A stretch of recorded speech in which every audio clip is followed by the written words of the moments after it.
good. Just allow everyone in. So why can't they come in here? Yep.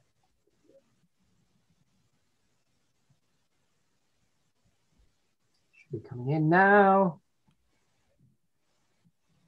Here we go. Right. Okay. Assalamu alaikum wa rahmatullahi wa barakatuh. Brothers and sisters, ladies and gentlemen, welcome to another session with Islamic Courses. Very honored and privileged to be hosting the book review discussion Rivals in the Gulf, Yusuf al-Qaradawi, Abdullah Bin Bayyah, and the Qatar-Uae contest over the Arab Spring and the Gulf crisis. Okay, so we're very honored to have Dr. David Warren from Washington University, US of A, and it's hosted by our very friend Yahya Burt from the Nahyan Institute, which is based in the UK, www.nahyaninstitute.com. Okay, so before I hand it over to Yahya, very quickly, reminder to everyone, keep your phones or devices on mute. It is being recorded. If you're not already registered and you want to get a link to all of our recordings of all of our previous sessions, leave your email address on the chat. And there is a Q&A session as well. So without further ado, I'll hand it over to our host, Yahya Burt. Assalamu alaikum. Wa alaikum salam wa rahmatullah. Thank you, Mizan, for hosting this event, and welcome, David, to Islamic Courses. It's a pleasure to have you on to talk about your new book, Rivals in the Gulf, about the ulama and Islamic soft power approaches of the two rivalrous Arab Gulf states after the Arab Spring, the Emirates and Qatar. And allow me to introduce you to our listeners.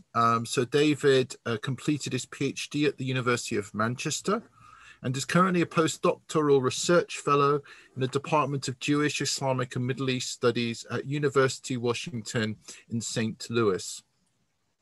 His research examines the politics of the Muslim scholarly elite, the ulama, with particular focus on the Gulf states in Egypt, and many of his excellent articles are available for free download on academia.edu.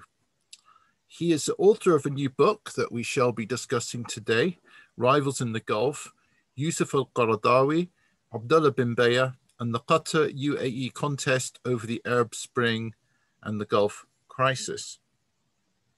So David and I are going to have a discussion. I'm going to ask him various questions about the book and issues around the book, but we won't take up our whole allotted hour and 15 minutes. We will end early so that we can take some questions from all of you. I'd prefer if you write your questions into the chat box, and Mizan will pick them up and feed them back to me. So David, may I just kick off by first of all welcoming you? Assalamu alaikum.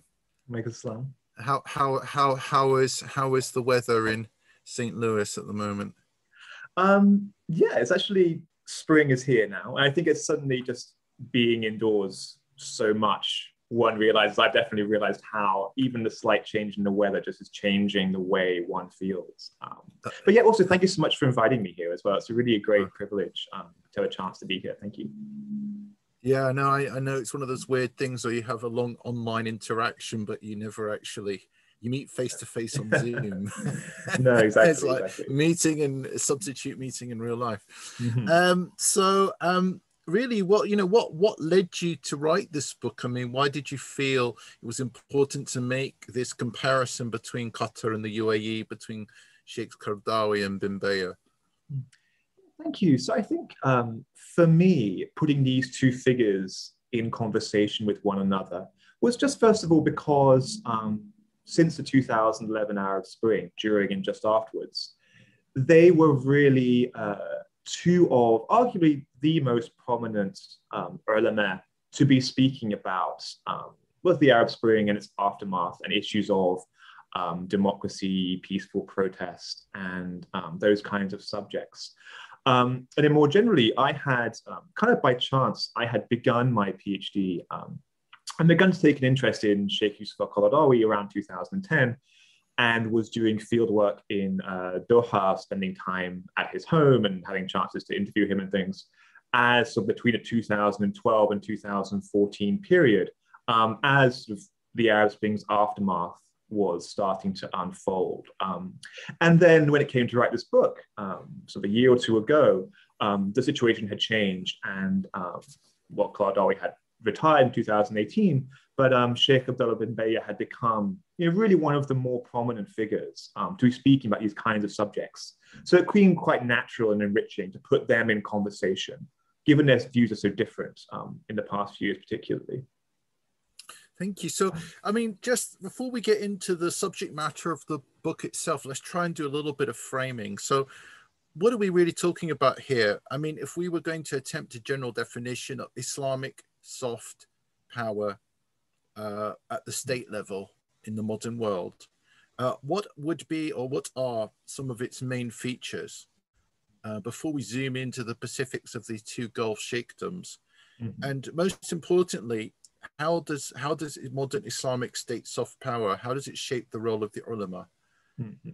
Who may be, bound up with it, or maybe try to distinguish themselves from it? So can we sort of get a, why does Islamic soft state power matter, and what role do the ulama play in it generally?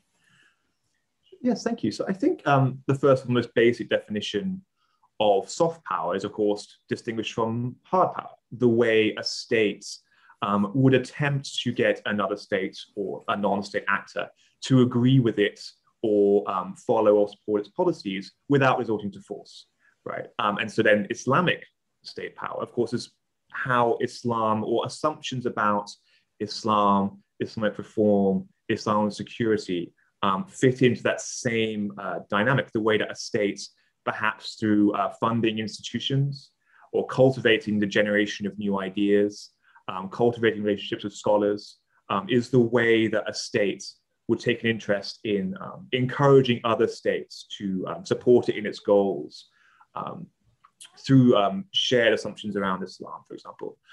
In the Gulf sheikdoms particularly, I can talk about this more later on as well, is the idea about cultivating relationships with the West, particularly the US.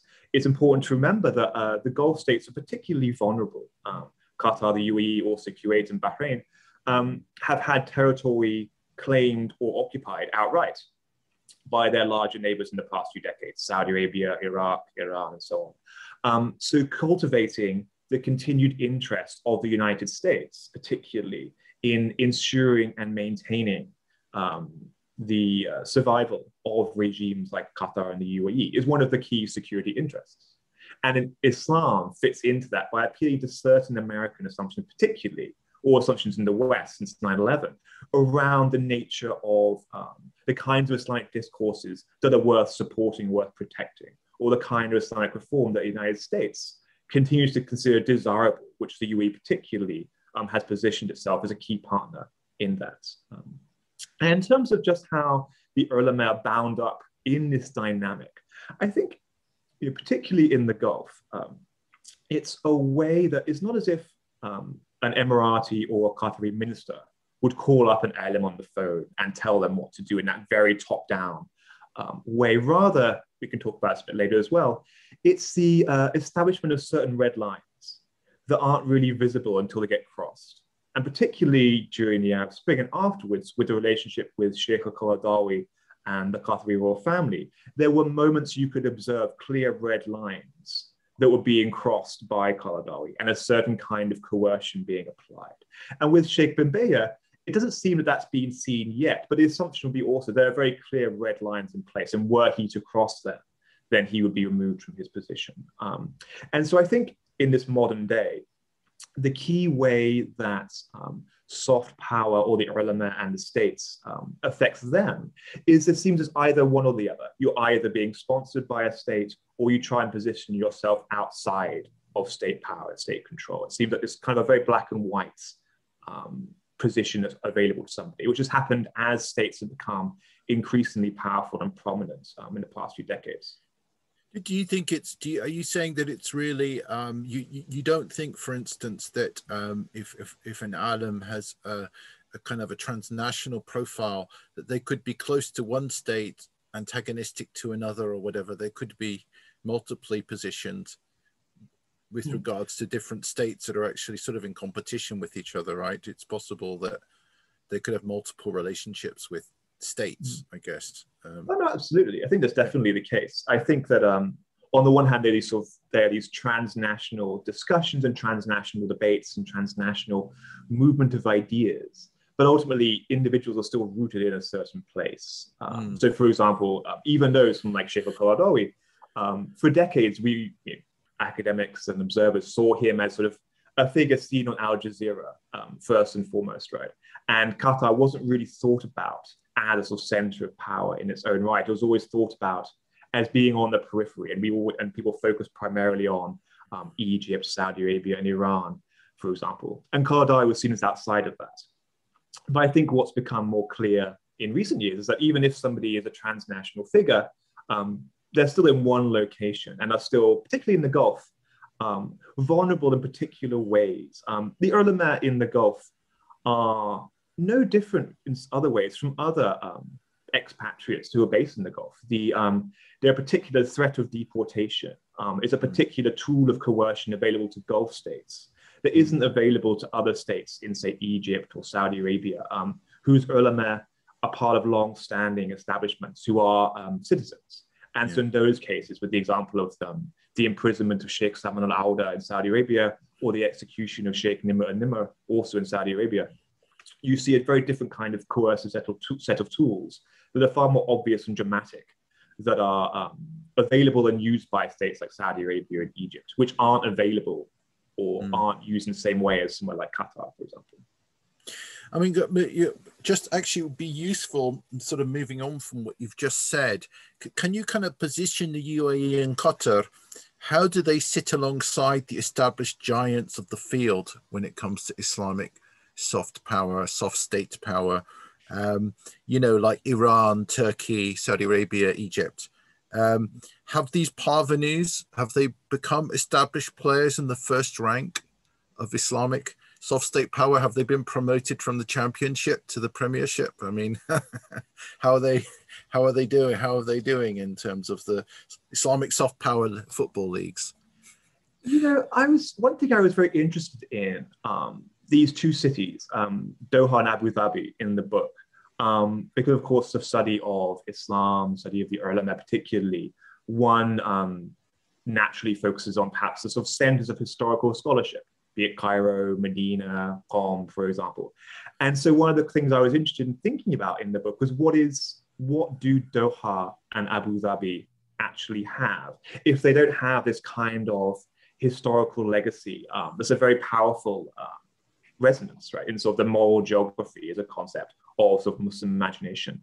And I think what is really interesting, as I talk about it in the book a little bit, is the way that Doha, Abu Dhabi, and Dubai, of course, but not so much here, both in the Arab world and also more broadly, can be spoken of in some ways as almost a kind of Paris, London, and New York, in the way that these city-states have become a kind of modeled themselves as centers of aspiration, centers of consumption, and also centers of migration, particularly in the Arab world and also South Asia as well, specifically.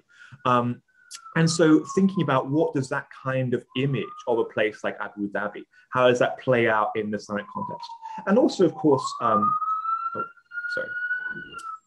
also, of course, one thing to think about with Qatar and the UAE is that these states are fabulously wealthy. Qatar, I think to this day, is still the wealthiest state in the world in terms of GDP per capita. And this money, of course, not the only thing when it comes to sponsoring organizations, but they've really, both Qatar and the UAE have positioned themselves as sort of transnational nodes in these wider networks of scholarship. So Doha, for example, is the base of the International Union of Muslim Scholars that was founded in 2004, a group of ulama who sort of coalesced around Yusuf al-Qaradawi, of whom Abdullah Bin Bayyah was one of those figures.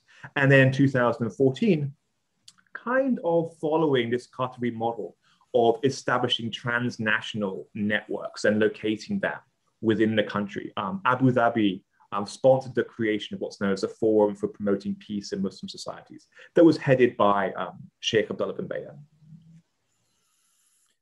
So do you think that they may offer a kind of Islamic modernity, a kind of global networking, but do they seriously challenge the Cairos and the Istanbuls and the Qoms and all these established centers of Islamic, if you like, the big leagues of Islamic state soft power?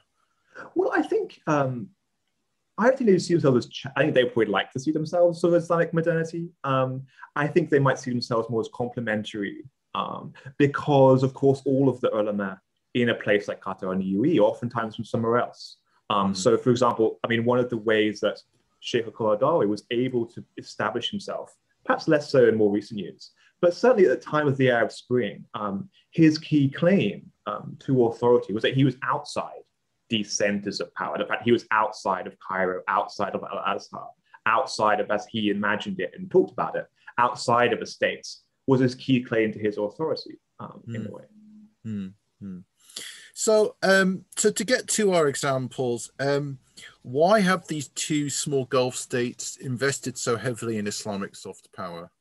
And how does that projection sit, that huge investment that they've made, how does that sit with their other projection of other forms of hard power, both domestically, regionally, or internationally?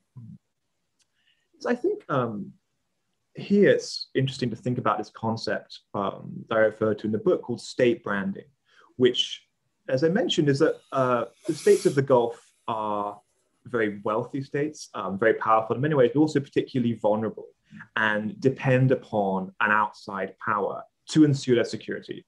And for decades now, that outside power has been the United States. And so investing in Islamic soft power, a key part of that has been to maintain the continued interest of the United States in ensuring that country's security. And that comes alongside a whole plethora of policies by Qatar and the UAE. For example, the founding of Al Jazeera in 1996, among its many benefits, was positioning or branding Qatar as a center of free speech and free thought that was unique, because it branded at least as unique in the Arab world at the time. Similarly, also for the United Arab Emirates, this investment in an Islamic element of soft power is part of its wider investment in positioning itself as integral to the functioning of the global system, and which, of course, for example, the port of Jebel Ali outside Dubai is one of the largest ports in the world, right? And the smooth functioning of global trade and global capitalism is integral to the United States' interest in the smooth functioning of global capitalism. So, for example, this idea of investment in soft power has come alongside other kinds of branding of these states, whereby for the United States particularly, maintaining their independence and integrity is integral to a much wider functioning of global capitalism particularly. I mean, let me test your thesis for a little bit and ask you, couldn't it be argued that despite the fact that Qatar has a very, the central American military command for the Middle East is in Qatar, and that has been the case for quite a long time. Nonetheless, Qatar seems to have sort of played, taken a few risks when it comes to sort of, setting itself out as a neutral mediating state, if you like, because sometimes that puts it outside, a little bit outside of the comfort zone of being an American ally. So can we explain its usage of Islamic soft power entirely within the frame of remaining under the American security umbrella? Yeah, I think that's a really good point. I think these things can never be entirely explained through one way or the other. I think for the Qatari royal family and Qatari policy, it's important to remember that there's a very long history of Saudi Arabian intervention in Qatar, be it through manipulating relationships with the royal family. For a long time, Qatar was effectively considered a satellite state by the Saudi Arabians, at least. And until the aftermath of the first Gulf War, it became clear that Saudi Arabia could no longer protect Qatar as an independent state. And I think when it comes to this idea of Qatar positioning itself, as it's done very effectively, as somebody who, as a state that can negotiate with groups that the United States particularly would consider to be its enemies, either Hamas in Gaza, the Taliban in Afghanistan. This is a kind of position that's very unique. And again, it's something that for the United States, at least preserving a state that can negotiate or have a dialogue with states the United States is in contest with, Iran, the Taliban, and so on, is particularly useful and worth maintaining. So that was a particular kind of policy or brand that worked out very effectively for the Qataris, I think. I mean, so can you kind of talk a little bit about the early careers of our two dramatis personae, turning to the ulama now, to Sheikh Abdullah Bin Bayyah and Sheikh Qaradawi, how they developed their relationship over many decades with the ruling families of these two states? So that's a really interesting question and thing to think about. So Sheikh Abdullah Bin Bayyah was part of the Mauritanian government in the early 1970s. And that was a time when the UAE had just been founded by Sheikh Zayed Al Nahyan. And at the time, humanitarian aid was the major part of Emirati foreign policy, humanitarian aid to other states in the Arab world, as a way of ensuring Emirati security. So at that time, the UAE was Mauritania's largest donor by quite some margin, actually. Enormous amounts of aid spent on very high profile infrastructure projects, hospitals, things like that. And so at that time, in the early 70s, Sheikh Zayed made a number of very high profile visits to Mauritania. And during that time, to this day, Abdullah Bin Bayyah, he talks with great fondness about Sheikh Zayed as somebody who was a great humanitarian, who sponsored lots of humanitarian work throughout the region.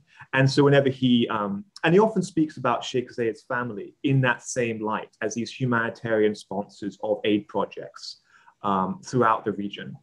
And then when it comes to even though when Abdullah Bin Bayyah left Mauritania, he went to Jeddah.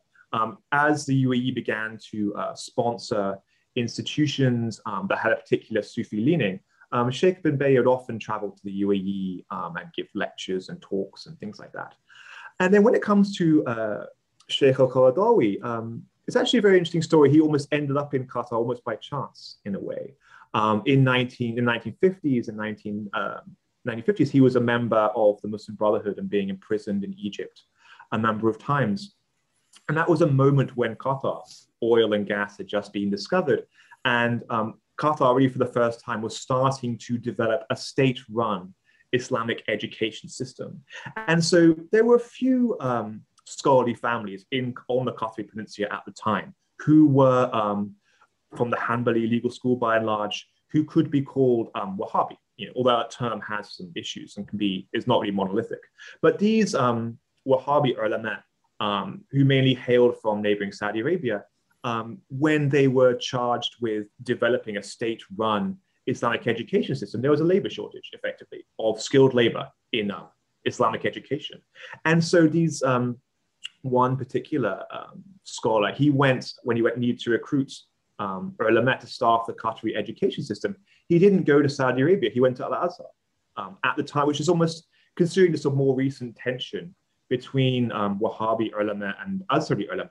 Actually, before that, decades ago, Al-Azhar was the center of scholarship for Wahhabi ulama as well, before Saudi Arabia had its own institutions. So a particular Qatari alim went to Al-Azhar, and then he came across Sheikh al-Qaradawi by chance giving a Friday khutbah in the Zamalek Mosque. And they developed a close relationship and eventually this Wahhabi alim encouraged Qaradawi to apply for a visa to join what was then called the Azhar mission in Doha and travel as kind of an expat worker to Doha. And then as the years went by, he eventually remained there and developed a close relationship with the Qatari royal family, because at that time he just published his still most famous work, The Lawful and Prohibited in Islam, which at that time was becoming well known. And so over the years, he developed a relationship with the Qatari royal family. He was a personal teacher to one of the Qatari emirs and so on. And so he was there since 1961 and much more. Okay. And so in terms of the revolutions in the Arab Spring, both of these two states, they respond very differently in terms of soft power projection. Can you describe and explain their differences? And then how do Sheikhs Abdullah bin Bayyah and Qaradawi respond themselves? Yeah, so I think the main difference between those two states was their position towards the Muslim Brotherhood. And particularly in 2011 and 2012, these electoral successes of parties affiliated to the Muslim Brotherhood, most notably in Egypt, of course. Initially, at the very beginning of the Arab Spring, both Qatar and the UAE intervened in Libya together alongside the NATO militaries, for example. And also there were other similarities. Both of them intervened to suppress the Bahraini uprising, for example, as well. But the main point of difference was how to perceive the success of the Muslim Brotherhood, particularly in Egypt. And so for Qatar, it wasn't seen as threatening, this kind of what seemed to be a changing tide at the time, that there would be revolutions and then democratic governments, by and large, with large presence of the Muslim Brotherhood, would come to power. For the UAE, that was seen as extremely threatening. In March 2011, a very modest petition was presented to the Emirati rulers in Abu Dhabi, calling for limited reforms. And in that, the reason that was seen as so threatening was the local branch of the Muslim Brotherhood, known as Al-Islah, was allying themselves with sort of liberal secular academics, intellectuals, judges and so on, to campaign for very limited reforms in the UAE itself, which was seen as an extraordinary threat. And so after that, as 2011, 2012 unfolded, the UAE began to take a very active role in leading a counter-revolution against the democratic successes of the Muslim Brotherhood, of which the crowning achievement was the military coup in Egypt in 2013. And then when it comes to Sheikh al-Qaradawi and Abdullah bin Bayyah themselves, in 2011, Yusuf al-Qaradawi was the most enthusiastic supporter of the uprisings and the peaceful protests in places like Egypt and Tunisia. Through Al Jazeera, there were moments when Al Jazeera would sort of use split screens to show protesters on the streets of Cairo, alongside Qaradawi speaking about the revolutions and the uprisings, issuing fatwas in support of them. And so he was really being perceived and positioned as one of the very few, if not the only, alim in the Arab world to be vocally and publicly supporting the uprisings in Cairo. And because of his position of relative safety in Qatar, he was able to do that. By contrast, in the early Arab Spring, Abdullah bin Bayyah was someone who was more cautious and more hesitant towards these democratic uprisings. And there's a long history of that. He was somebody who looked at the Algerian Civil War, for example, or the aftermath of the invasion of Iraq, which ostensibly was to promote democracy, among other reasons, and was somebody who was always very hesitant about uprisings in the name of democracy. And there's a long history in his thought about why that is. And so over time, but particularly it comes to the key divergence between the two of them, comes over the conflict in Syria around the year 2013. Qaradawi particularly is somebody who still very vocally supported the rebels, who were, by that time, it had become more clearly, sectarianism isn't a very useful word oftentimes, but he would speak in terms about Sunni rebels and would refer to Shia rebels from Hezbollah in Iraq fighting alongside the Assad regime. Whereas Abdullah bin Bayyah was somebody who was far more cautious and far more hesitant. And then ultimately over time, his hesitancy toward democracy, which has a long history, changed toward what can be described as more of an outright hostility towards uprisings in the name of democracy. And there are particular reasons for that in his political thought. And so what did the aftermath of the Arab Spring, if you like, even the counter-revolutionary period, what did that reveal about the limits of autonomy or independence of Sheikh Abdullah bin Bayyah and Sheikh Qaradawi in being close to state power and patronage? I think in the case of Sheikh al-Qaradawi and the Qatari royal family, I think it reveals that not so much that a scholar who is sponsored by a regime like that is a puppet, in as much as they're sort of controlled directly. Rather, it seemed that in the case of Qaradawi and Qatar, there were clear red lines that when he crossed them, an element of disciplining was exercised by the Qatari royal family. So, for example, in 2013, after the Egyptian military coup, he was somebody who, whenever the opportunity presented itself to him, either through his televised khutbahs or on Al Jazeera, would talk about the great injustice and the great injustice of the Egyptian coup, and continue to speak out in support of the Muslim Brotherhood and Mohammed Morsi. And when that became politically problematic for Qatar, at various times, relations with Qatar and its neighbors would change around the coup. There'd be periods of tension and periods of sort of détente. Qaradawi would be taken off air. Right? So through Al Jazeera was his main means of speaking to the Arab world. And when it became problematic for the Qataris, he would be removed from there. Also at the time, particularly his position on the military coup, when it became problematic for Qatari foreign policy and its relations with Saudi Arabia and the UAE and so on, there were subtle threats of deportation of Sheikh al-Qaradawi to Turkey, for example. And then when periods of tension emerged between Qatar and the UAE, Sheikh al-Qaradawi would then be given airtime once again, when he would continue to speak as he felt to criticize the UAE, for example. With Abdullah bin Bayyah, it seems that at present, he hasn't crossed any red lines in that same kind of way. It seems that, in my opinion at least, from watching interviews with him, reading his works, that his own worldview coheres with the current position of the UAE, in as much as he has a very clear understanding of this idea of siyasa shar'iyya, this sort of classical notion that there should be a large degree of autonomy to rulers, right, in their sort of freedom of thought and action. Of course, the critique of that is, of course, a modern state like the UAE is very different from an entity like the Abbasid Caliphate or the Ottoman Sultan and so on. But it seems like in his case, he again has sort of independence to an extent to speak as he, according to his moral worldview, but were there ever to cross a clear policy of the UAE, he would then be disciplined in some way, either through being silenced or being removed in some way or other. I mean, arguably, I mean, this is very much reading between the lines, but sometimes we've seen announcement made through a government agency rather than through the forum itself directly.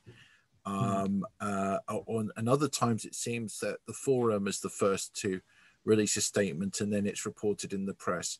Is that reading too much between the lines, or can we see a sort of a synergy between ministerial leadership and leadership of Sheikh bin Bayyah in terms of statements on, you know, legal opinions or not legal opinions, say legal commentary and so on political events and the like?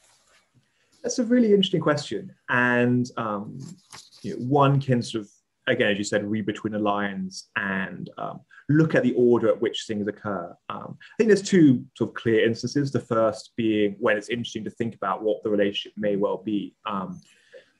The first of which is the UAE normalization agreement with Israel. After that was announced and there was a statement of support issued by the forum, Sheikh bin Bayyah was very clear in his statement saying, this idea that using sort of his understanding of this classical distinction between the ulama and the rulers, that it was within the rulers' purview to do whatever they saw fit in terms of conducting treaties and the like. And so, given that coheres with his views from the past, that may well be what he actually thinks. The other major statement that came out perhaps last year, I think it was reported that the UAE Fatwa Council, headed by Bin Bayyah, had agreed that the Muslim Brotherhood was a terrorist organization. Then Sheikh Bin Bayyah there's never been any sort of public or recorded statement of him actually saying that. But he then again never denied it. So it's possible, and thinking also with the UAE-Israel normalization agreement, of course, after that, Sheikh Hamza Yusuf said that he had never been consulted, and that had been a statement put out without his knowledge, at least. So it's hard to know if, for example, the Emirati government is quite happy to issue statements on behalf of the UAE Fatwa Council or the forum, and then it's left to someone like Sheikh Bin Bayyah either to remain silent or, if he wanted to, remove himself from this relationship with the UAE. And those are kind of the choices available to him. One of the most striking insights in your book, which I'd love you to expand on a bit more if you can, although we're running out of time, but let's say briefly at least touch on this. You say that Sheikhs Abdullah Bin Bayyah and Qaradawi was shaped by fundamentally the same modern Salafi approach of wasatiyah, and which has proved itself, you can tend to equally adept at supporting authoritarian or anti-authoritarian politics. Does that tell us that, in fact, it's not fit for purpose in terms of charting an ethical way through modern political life? Well, I wouldn't say describe this idea of wasati as Salafi in that sense. I think it has a history rooted in particular modernist thinkers, someone like Rashid Rida, and his general model for reforming Islam, as he saw it. Yeah, I mean, I meant Egyptian, the modern Egyptian Salafi movement, rather than. Oh, I see. Yeah. Okay. Well, wasatiyah then, is this concept that's drawn from Surah Al-Baqarah, وَكَذَلِكَ جَعَلْنَاكُمْ أُمَّةً وَسْطًا لِتَكُونُوا شُهَدَاءَ عَلَى النَّاسِ. This idea of the Muslim community being an ummatan wasatan, so the community of the middle way, right? And that's something, that was a term that began to be used at Al-Azhar in the 1950s and 1960s, right? And it was then taken up and systematized by Yusuf al-Qaradawi. It became a term that he would always refer to when he was writing about his political thought. It was a kind of identity, so identity politics, if you like. During the days of the Cold War, he would argue that the Muslim community was a community of wasatiyah, meaning the middle way, a community of moderation, in the days of the Cold War, between Soviet atheism on the one hand and American secularism on the other hand. More recently, he uses that term as, again, a kind of identity, as it were, between a violent extremism on the one hand and a kind of secular apathy on the other. And then Abdullah bin Bayyah, he uses that term in a similar way to the way Al-Azhar continues to use it, which is taken to mean a kind of openness in general, a kind of openness to the legal schools in particular. I think the way that these people refer to this term as moderation or being a community of the middle way, and they see it as making sense in their projects, simply shows that whatever moderation might mean is context specific, or whatever taking a middle point between two extremes is based on your own standpoint, whatever you think that might be, I think. I think I'll just wrap up with one final question.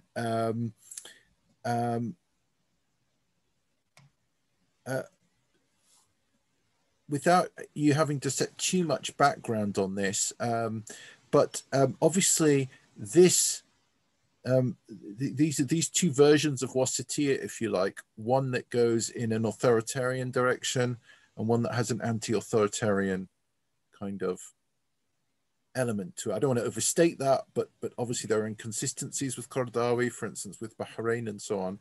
But leaving that aside, there's a sort of sense that one is more supportive of democratic change and the other one isn't. It's more sort of status quo or quietist position. And that argument played out in the Muslim diaspora in the West. And so can you sort of talk about the impact of that debate on Muslim communities in the West, and whether, you know, the impact not only of that debate, but of the projection of Islamic soft state power from the Gulf among Muslims of the West. So, and then basically how Muslim actors, activists, intellectuals in the West have responded to that, or how they ought to respond to it. I think it's a way helping us to lead into the kind of question and answer session, but kind of sort of sketch that whole area for us if you can, sort of briefly, before we go into Q&A.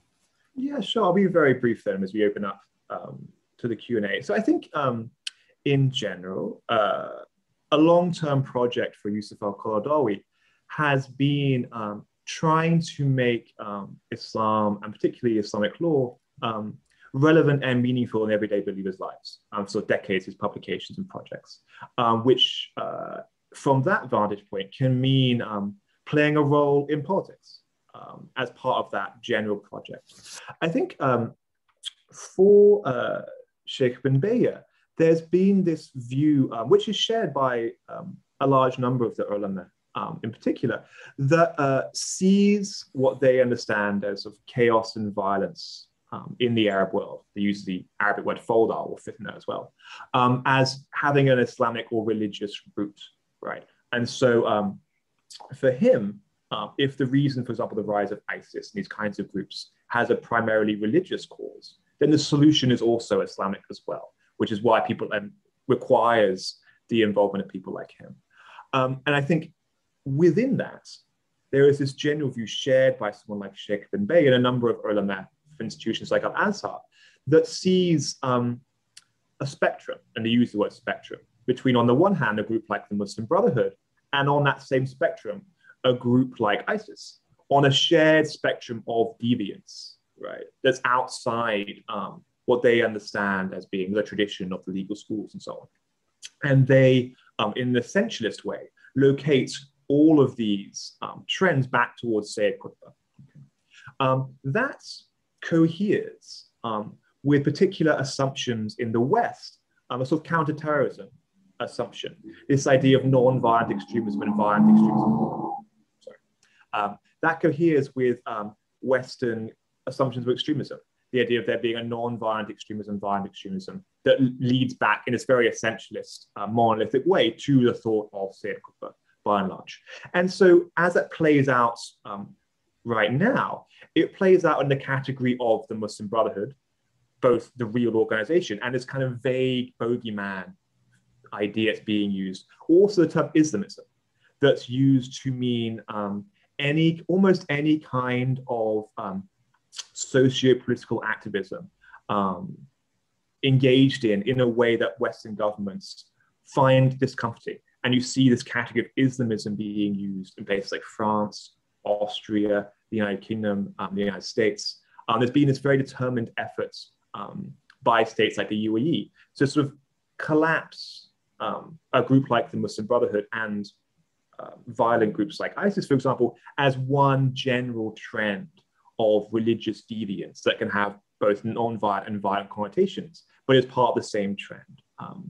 And so, and I think just being aware of how that idea, the history of that idea, the purposes that kind of idea plays in Western political discourse is important to think about going forwards. I think that probably sums up the basics of that as a way to segue into the Q&A, I think. Thank you very much for summarizing that rather large final question. So thank you for fielding everything. So does anybody have any Q&A? Mizan, is there any Q&A coming in? Loads of questions coming through. Yeah, we've got folks as far as California, all the way to Indonesia. Just to let you know, Dr. Warren, it's a very popular topic. Okay, so first one, I'm going to request, I'm going to take priority with those who are raising hands, simply because it's an engagement. Right, okay, Dr. Haytham Qadir, here we go. Hello, can you hear me? Perfect. Yes. Oh, great. Yeah, I'm not yet a doctor. I'm working on it, but thank you. Fascinating talk. So my question is in relation to pragmatism versus ideology, and to what extent is the Qatari regime ideologically committed to groups such as the Muslim Brotherhood? And we see this particularly since, say, the embargo, where many scholars thought, such as David Roberts and others, thought that Qatar would simply cut its ties with the Muslim Brotherhood as things went a bit sour in the region. But we see the opposite, in fact. So that's the kind of the question that I have. Thank you. Yeah, thank you. That's a really great question. I think, we sort of think about kind of international relations perspective or something like that, a political science perspective. It goes to show the way policy is formed is not simply as kind of realist states and policies engaging in sort of Game of Thrones style battles and so on. I mean, because it goes to the fact of the personal history. For example, Sheikh al-Qaradawi has been there since 1961. And that kind of relationship isn't easily cast aside. And also, to think about, he wasn't the only scholar who was close to the Muslim Brotherhood who came to Qatar. In 1950s and 60s, as I mentioned, there was this sort of skilled labor shortage in Qatar and in the Gulf more broadly. And there was a huge influx of primarily Egyptians who were leaving Egypt at the time, primarily due to their association, to a greater or lesser extent, with the Brotherhood. These could be ulama, intellectuals, teachers, and really they came to populate the educational establishments, the civil service, organizations like that within Qatar. And the same also goes for Palestinians as well. After 1948, a large number of Palestinians ended up in Qatar, where they, as a very educated labor force by and large, they came to populate the Qatari civil service, had relations with Qatari rulers and things like that as well. So I think it goes to show that foreign policy isn't simply formed on an ad hoc basis, and there's oftentimes long histories as to why certain policies take root in particular places. Thank you. Have we got another question, Rizan? Yes, I'm just going to unmute Dr. Omar. Just hold on. Where are you?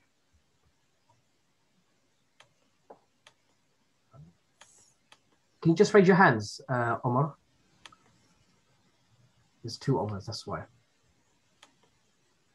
Okay. I'll try this one.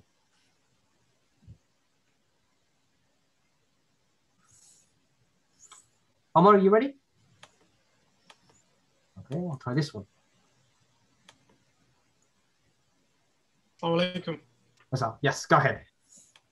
I'm not the doctor, Mizan, I'm the barrister. Oh, you're the barrister. Go ahead. Okay. Thank you very much for the fascinating presentation. The way, I mean, it's possibly because of the topic, the way it's presented has been and because we're discussing Shaykh Bin Bayyah and Shaykh Yusuf al-Qaradawi as two sort of schools of thought, I wanted to ask in terms of going forward and currently, because there is a competition, let's say, between these two sheikhs and those who adhere to their ideas. In the realm of ideas, who do you think is making a greater impact on the Muslim world, as well as, let's say, policies, and in terms of followers, and going forward, whose impact would be longer lasting? That's a really interesting question for a sort of general reflection, which I guess, I think, first of all, Sheikh al-Qaradawi retired from the International Union of Muslim Scholars in 2018. And interestingly, at that conference, he announced his retirement in Istanbul, where the conference was being held at the time. And he was replaced by a Moroccan alim, Ahmed al-Sunni, who perhaps seems to be not seeking this kind of public, very public international profile in the same way that Sheikh al-Qaradawi was. I think thinking about currently who is having the greatest impact on policy, I think it would be quite clear, in my view, to be the Emiratis in general, and groups who are sponsored by and affiliated with the UAE. I think there's a number of reasons for that. I think that the Forum for Promoting Peace in Muslim Society has been very successful in speaking to certain Western assumptions about the kind of desirable Islamic reform and what is sort of wrong with Islam to sort of Western policymakers. I think particularly this idea that the rise of ISIS was fueled by and large, almost exclusively, by deviant interpretations of religion and marginalizing socio-economic, political contexts was a very effective strategy because it speaks to expectations among American, British, European policymakers about why violence in the Arab world happens, right? I think at the moment, since the Arab Spring particularly, the UAE has spent, I mean, there was a Middle East Monitor article talking about how the UAE has spent hundreds of millions of dollars since the early 2000s on branding, right, lobbying, which can take a number of forms, not only funding and cultivating links with ulama and Muslim institutions, but also PR firms, academic think tanks that produce ideas that cohere with these same kind of assumptions, right? That there's something threatening about Muslim social and democratic activism or a kind of Muslim citizenship that doesn't cohere with expectations from the US and UK governments. This category of sort of non-violent extremism is one that's used a lot, right? It becomes conflated again with the category of Islamism also as well. So I think at the moment, it seems as though that those set of ideas are fitting with assumptions in Europe and America. In terms of what will have the greatest impact, I mean, I personally would hope that one leaning towards democracy would have a greater impact, but it really is anyone's guess in a way, I suppose. A question from the hands raised, Dr. Khalil. Is that okay? Yeah. Yeah, go for it. Yeah. I'm just gonna unmute you, Khalil. No. Great, thanks very much. No, that's a wonderful sort of summary of your work. My question is really around what relevance really is there going forwards with Muslim scholarly elites, vis-a-vis the fact that there's a divergence, or certainly perceived divergence, between politics and maintaining political power versus, Islam. So I kind of almost find Islamic soft power as an oxymoron. I just wondered what your thoughts are on that. Yeah, it's a really interesting question. I think the fact, for a long time, there was this assumption in sort of academic research on Islamic studies, this idea that, with the rise of secular elites, with mass education, with increasing literacy, publications, that the ulama would kind of fade away in the ways that clergy were imagined to fade away in Europe, for example. But it really hasn't happened. By contrast, sort of ulama like Yusuf al-Qaradawi or Shaykh Bin Bayyah and many, many others have been extraordinarily effective by forming linkages with journalists, with secular intellectuals, with editors, to form large networks with websites, Twitter feeds, and things like that. So I think in terms of the ulama becoming increasingly relevant as sort of branding themselves, I don't use branding to be insincere, but as a way of molding themselves or modeling themselves as voices of authentic Islamic tradition in an increasingly secular age. And they've done that very effectively. So I think in a way, they're becoming more important. In terms of particularly pertaining to sort of governments and rulership, you're right. I mean, I don't think with the UAE doesn't really need someone like Sheikh Abdullah Bin Bayyah to support them domestically, right? I mean, it's not as if someone like the kind of positions promulgated by Sheikh Abdullah Bin Bayyah isn't a threat or isn't needed by the Emirati regime to ensure its legitimacy among Emiratis or in the country itself domestically. It is valuable in the foreign policy realm, though, particularly as I've been mentioning, the way that foreign bases, be they sort of either American or Turkish bases in Qatar, for example, by ensuring outside powers remain interested in and invested in their security. Islam is one among many features of this state branding or positioning themselves as particularly important, and the importance of them maintaining their independence and security. So Islam is one among many part of that toolkit, if you were, but it's still an important one. Thank you. Do you want me to take one of the questions that was in the chat box, Mizan, or not? Yes, please. Yeah, we've got quite a few chat questions. Okay, so we've got about 3 more people on the hands. Okay. Okay, there's I'm not quite sure what this question is saying. It's from Mustafa, but it's saying, can you talk a little bit about the role of Sheikh Hamza Yusuf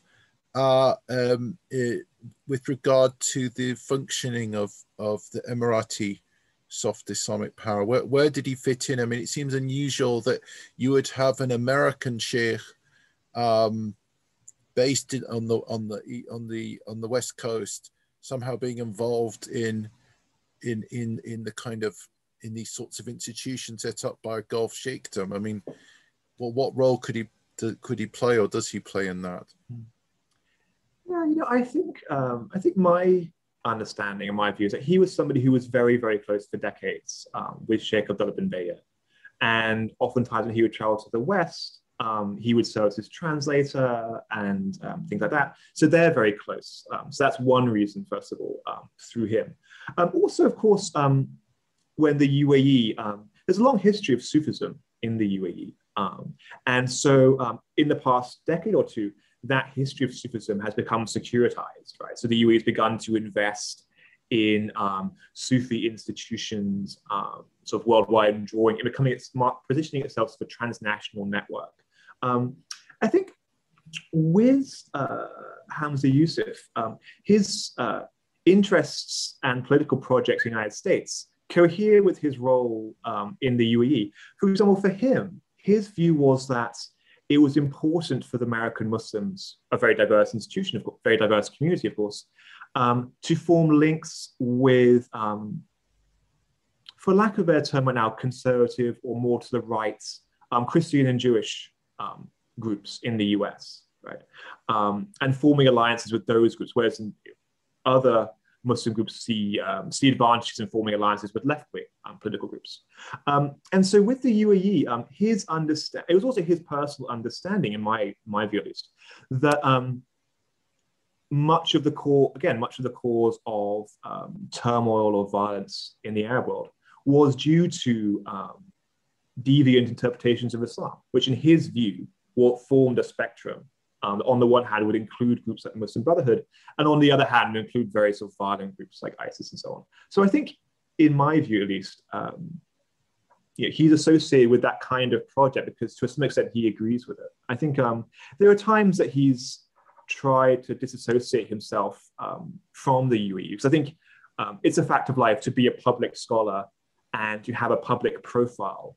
You become tarnished by regimes you associate and things that they do. So, for example, I think over time, it seems to have compromised his project in a way by becoming increasingly associated with the UAE. But I think initially, his views, like the views of Bin Bayyah, did cohere with the kind of worldview of the Emirati royal family. And also, the last point I'll make as well is that, to an extent, it's not just as though scholars like Bin Bayyah and also other scholars around him like Hamza Yusuf, Habib Ali Jifri as well, they don't just cohere with the Emirati worldview, they also sort of shape it in a number of ways. Like for them, their view, they use this concept called fawda fil khitab ad-dini, this idea of chaos of religious discourse, by which they mean anyone in this day and age can set themselves up as an alim and try and speak with authority on issues pertaining to Islam, which they view as very threatening and very dangerous. And so in their understanding, trying to combat that has then influenced Emirati policy in as much as that's the rationale the Emiratis use for many of as a justification for many of their policies pertaining to Islam particularly. Okay, thank you. Mizan, it's 5 o'clock. Should we take a couple of more questions and call it quits? 5:15 latest. Okay, so we got Professor Iftikhar. Where are you? Iftikhar Malik. Yeah, I'm just going to unmute you, Professor. Bismillah. I've done that. Right. Assalamu alaikum. Thank you very much. Dr. Warren, I'm looking forward to reading your fascinating study. And thanks, Yahya, for conducting such a wonderful, session, which leads me to ask a question in general, in a macro situation. Do we see at some stage in the Muslim history or world where you could have independent scholars, independent of political authority, independent of denominational or clerical authority? I mean, all Muslim sects that I see, whether Shia or to some extent Sunni, in this case, Qatar and UAE, and then you look at, Ahmadis, and you look at, Ismailis, you have some kind of authority which sponsors you, projects you, but it also sort of makes all kind of limitations on your critical independent scholarship. And this model, again, creating centers, for example, studies of Islam in a private kind of semi-private sector in the West, for example, again, or dependent upon the funding and some under the table guidelines from the governments and, denominational authorities, not to do this, not to cover that. So there are all these kind of limitations. On the one hand, we see Islam and Islamic studies becoming a major area of intellectual debate and theological debate and international debate. But these two kind of limitations are making it difficult for independent scholars to come up with fresh ideas where they should not be blamed, for being hostile or hostile. And also I was thinking of the Qatar Foundation. I don't know whether you discussed that in your book, but they have been sponsoring academics and scholars. So in some cases, there have been problems of personal nature, like in Oxford. But maybe this is where the charitable Muslim foundations have to come in to establish fellowships and chairs and centers where these two authorities, the clerical and the political, do not make the role of scholar, totally compromised or totally subjective. So that's what I'm thinking about.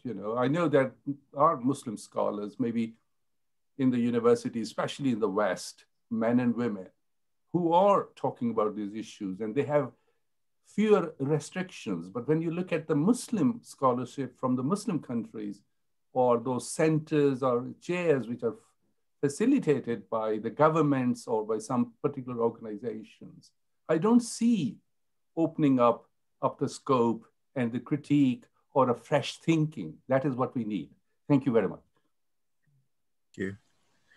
I think those are really interesting thoughts that I think everyone can have their own thoughts on. I think both of these scholars are producing sort of fresh thinking in their own ways. But I think, as you noted, there's been this very long history of sort of a narrative or a trope between the relationship between the ulama and the sultan, sort of for much of Islamic history. I think what's changed, particularly in the 20th century, is sort of the reach of the nation states is far more profound than it has ever been. And I suppose, thinking about particularly in a region like the Arab world, if one feels a leader wants to have a project that has a political impact, then you have to have some kind of relationship with a state, it seems like, or you will come to the attention of a state. I mean, Shaykh Abdullah Bin Bayyah, before he formed this closer relationship with the UAE, was a respected professor in Jeddah. And it's not for me to say, but sort of could have remained there if he had wanted to. And so I think, and I suppose the last thing is, I suppose it's never been a kind of one or the other. One is never simply a sort of puppet or a truly independent figure. There's always some kind of compromise that one has to make choices about. And I suppose ultimately the best thing would be to be held accountable and be willing to justify one's choices in a public way. Great. We've got a question from Dr. Uae Anjan. I'm just going to unmute you, Dr. Uae. Yeah, assalamu alaikum, everybody. Thank you very much for putting it up. This is amazing, and David, your book is amazing. I'm looking forward to reading it. I skimmed through it, and your talk was amazing. my question is, recently there have been policies by the UAE rapprochement with Israel, but not merely like a political rapprochement, right? It's really social, to the point that you hear this stuff about Israeli tourists and so on. What is the role of people like Bin Bayyah? Are they supporting it? Is it part of their vision? Are they simply quiet about it because that's the price they have to pay? You know, it seems to sort of go beyond any limit of what a typical, you know, even conservative Arab or even a nationalist Arab opinion could tolerate just a few years ago. Thank you. Yeah, thank you. That's a really interesting question to think about. And I think based on sort of my reading or understanding of what Sheikh Abdullah Bin Bayyah says, is that when it comes to Israel, he said, you know, it goes to this idea that he talks about his sort of notion of sort of jurisprudence of peace, a sort of fiqh as-silm, as he talks about. And for him, in his understanding at least, is that without peace, by which he means the absence of violence, there can be no other discussion, right? And all other political rights flow from the absence of violence, right? And one can critique that because it's a notion of sort of peace without justice, right? And so for him, he talks about this when he says, well, we, sort of the Muslim world, the Arab world, can't talk about the fate of the Palestinians until there's peace in the rest of the world, sort of until we've sort of taken care of our own issues. And so that's the sort of the rhetoric he puts forward to justify that. I think, and so in terms of his other positions, I do think what he has said so far regarding the UAE-Israel peace deal is simply that this falls within the permit of the ruler. And I think that you know, is a very particular reading of a sort of earlier Islamic narrative and a reading of relationships between the ulama and the rulers. It's very different because the nature of modern states is so different from classical rulership. It's a particular reading, I think. But in terms of, he is somebody, in terms of his media strategy, is someone who uses silence very effectively, in contrast with Sheikh al-Qaradawi, who is somebody who would speak and be very vocal about his views on certain things, which for a long time was a mark of his sort of independence, a key part of his stature, but ultimately led him to run into problems in his relationship with the Qatari royal family. Sheikh Abdullah Bin Bayyah, by contrast, is somebody who uses silence very effectively.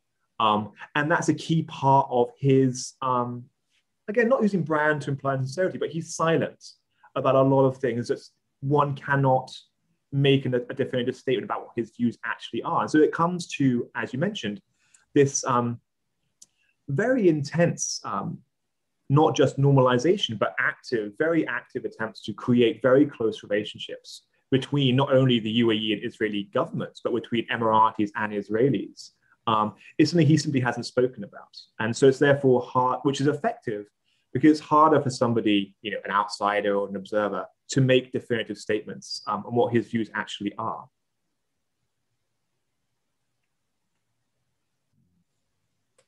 So this is a case where silence doesn't necessarily equal assent. Well, you don't, I guess you don't know, really, which is kind of the cleverness of the strategy, Yeah. or effectiveness. Yeah. Got a question from Ehsan. This should be our last question, Ehsan. that's fine. Mizan Bayyah. Here we go, Ehsan. Yeah. Yeah, I mean, I'm just conscious that there's something that could be misunderstood from your work, which is that the two sheikhs are perhaps at loggerheads or in complete diametric opposition to each other. I mean, is that something you focus on, how they actually do have historically worked together? For example, in the European Fatwa Committee for Fatwa, they've worked for over a decade together, and perhaps other projects. Could you comment on that, please? Yeah, absolutely. That's a really great question. I think, to me, sort of reading, you know, their political thought and their publications and their speeches, that point really brings to mind these categories that we often use of Islamists, Sufi, Salafi, Wahhabi, they have their uses as sort of general categories. When you actually look at somebody's actual thought, oftentimes the differences aren't so great, or those categories lose their usefulness when you start focusing on individual scholars. And what I mean by that is, and as you just mentioned, both of those scholars have enjoyed a close relationship for a long time. I think that for both of them, their similarity, as it is for the ulama at large, is there's been an anxiety around the relationship between the individual Muslim believer and the scholar. To what extent, this is a long-term 20th century trend, to what extent does the individual Muslim believer need the guidance of the scholar to guide them in Islamic learning, to guide them in cultivating Islamic norms, to guide them in sort of political positions as well a little bit too. And they both share that, and they both share that anxiety around to what extent has things like the circulation of printing and Muslims, believers reading texts on their own and taking knowledge from texts on their own without the guidance of a personal scholar. It's something they both shared an anxiety about, as have many modern ulama today.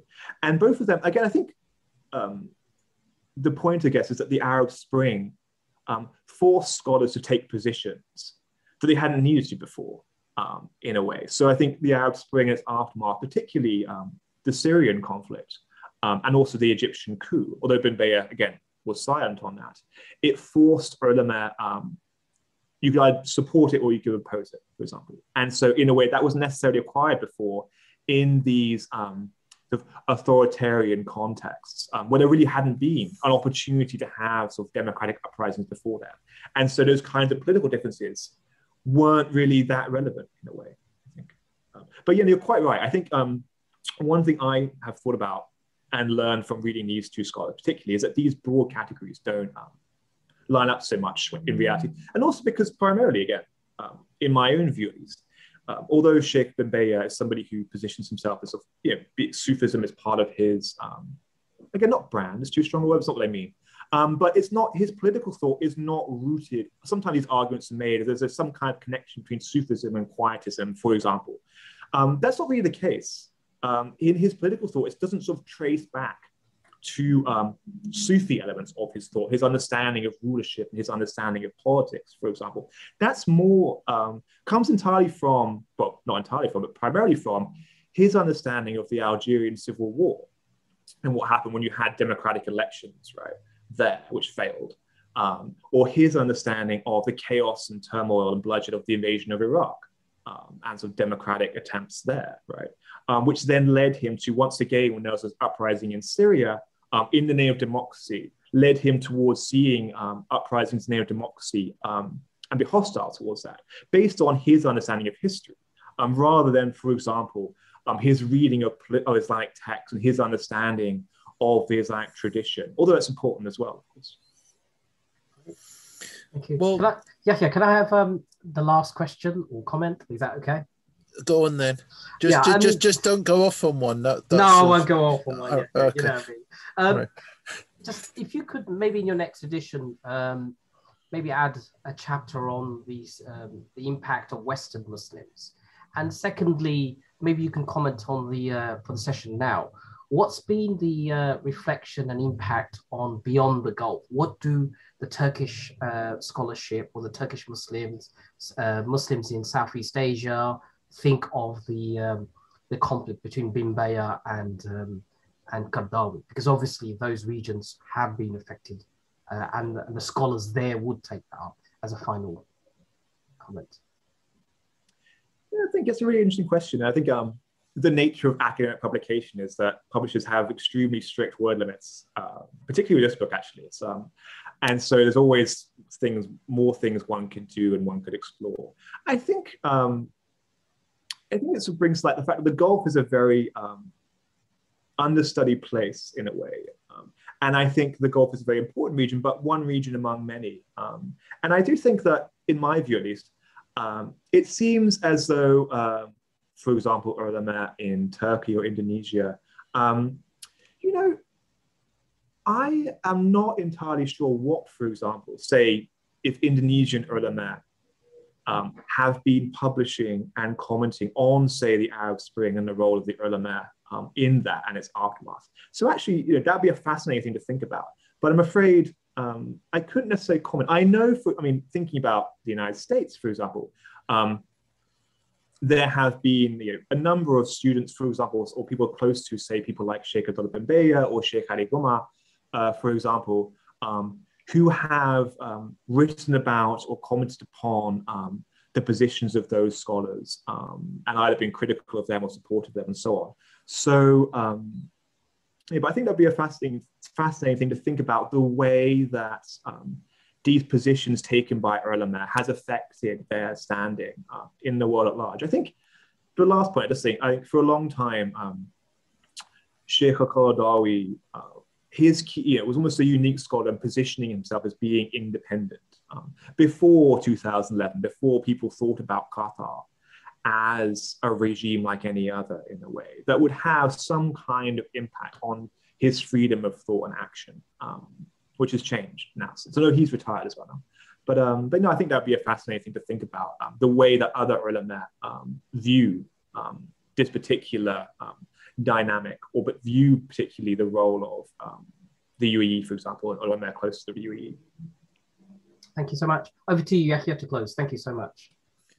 Well, really, I think we can all show our appreciation for David coming on today and fielding all of these questions.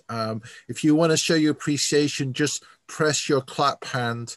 Clap your hands. There's a clap hand function on the reactions, and show our appreciation for David that way. And I hope we can have you back. And can you let us know what's your next project, David? What's the next thing you want to do? My next project is the idea of nationalism among the ulama, particularly in Egypt. I think the idea of the way that since the 19th century, Egyptian ulama have talked about the Egyptian nation and the Egyptian people as a thing, really, and how that played a role in sort of nationalism, which is something that doesn't necessarily have a history in Islamic thought, and how that changed Islamic thought and the politics of the ulama, particularly in Egypt, I think. Okay, so it's all up for religious nationalism. Great. Okay, well, we look forward to inviting you back to discuss that in future. And thank you again to Mizan for hosting. And I hope everybody got something out of today's discussion. Thank you for joining us. Yeah. Thank you so much, everyone. Take care. And the recording will be sent to you with a link.